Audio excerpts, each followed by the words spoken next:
Teacher award પણ આપતા હોઈએ છીએ કે તેમના શિક્ષણની સાથે કોઈ પણ એક્ટિવિટી હોય, કાર્યક્રમ હોય, પ્રસંગ હોય, ઉજવણી હોય, તેની ભૂમિકાના સંદર્ભે સંગીતનો કાર્યક્રમ હોય, બાલ સભા હોય કે હર હંમેશા વિદ્યાર્થીઓ માટે પ્રિય બની રહે, દરરોજની પ્રાર્થના સભા હોય તેમાં નત નવી પ્રતિભા પ્રાપ્ત કરાવવા માટે હંમેશા આતુર હોય, તેમ ખુદનું શિક્ષણ પણ નવયુગમાંથી પ્રાપ્ત કરેલ હોય. વિદ્યાર્થી તરીકેની કારકિર્દી મેળવીને શિક્ષક તરીકેની ભૂમિકા અદા કરી નવયુગ માટે હંમેશા પોતાના કામ માટે ઝઝૂમતા રહ્યા હોય તેવા શિક્ષક વિદ્યાર્થીઓના લાડકવયા બેસ્ટ ટીચર એવોર્ડ વિજેતા પૈજા તુષારભાઈ નવયુગ સંકુલ બેસ્ટ ટીચર એવોર્ડ પ્રાપ્ત કરવા જઈ રહ્યા છે. આપણે જોરદાર તાળીઓથી વધાવીશું.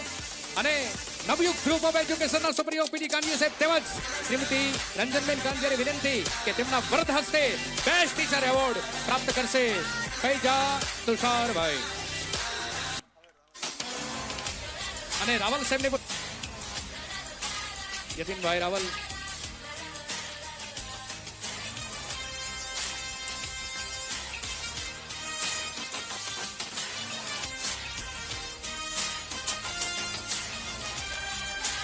असिस्टेंट शिक्षक जबरदस्त तालियों વધાવશો.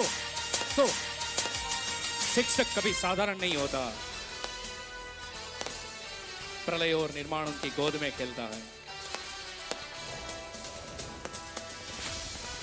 वाह भाई वाह, સુંદર મજાની રળિયામણી ઘડી છે એને આપણે સૌ કોઈ બિરદાવી રહ્યા છે. વાહ ભાઈ વાહ, આતશબાજી સાથે. વાહ ભાઈ વાહ.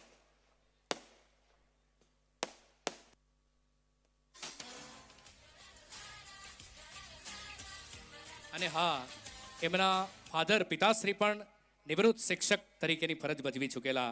તો એ પારંપરિક ભાવનાને શિક્ષણના સંદર્ભે સિદ્ધ કરનારું પરિબળ તુષારભાઈ પૈજાએ જે આજે આપણે સૌ કોઈની નજર સમક્ષ આ વિધિને આપણે સૌ કોઈને માણેલી બેસ્ટ શક્તિ યુટ્યુબમાં એના ફોલોઅર્સ તુષારભાઈ પૈજાને આપણે બેસ્ટ ટીચર ઓફ નવયુગ તરીકે સન્માનિત કર્યા.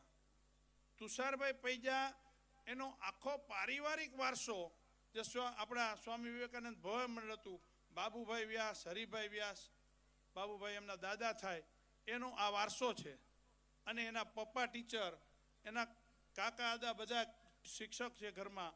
અને એને જે સંગીત અને સાહિત્યનો જે વારસો આપ્યો, એ વારસો એને છેલ્લા 10-12 વર્ષથી નવયુગના વિદ્યાર્થીઓમાં એના નિર્માણ પાછળ એની કળાનો કામણ પાયત્રા છે. એ તુષારભાઈ પૈજા અને એના પરિવારને પણ ખૂબ ખૂબ ધન્યવાદ.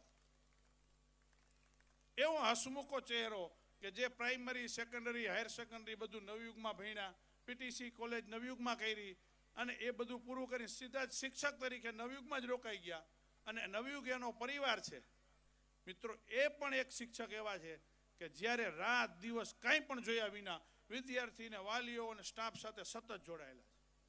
કોરોના કાળમાં લોકો બોરિંગ થઈ જતા હતા, એ વખતે દરરોજ ક્વિઝનું આયોજન કરે, આખા મોરબીને એમાં જોડે, નવયુગ પરિવારને જોડે અને ક્વિઝ સરસ મજાની કરે, રામાયણ મહાભારત ઉપર પ્રશ્નોત્તરી કરે, એમાં વિજેતા જાહેર કરે. એક પણ દિવસ એને આળસમાં કે ખાલી પૈડા રહેવામાં નહીં બગાડ્યો હોય એવો આ તુષારભાઈ આપણા બેસ્ટ ટીચર એવોર્ડ વિજેતા.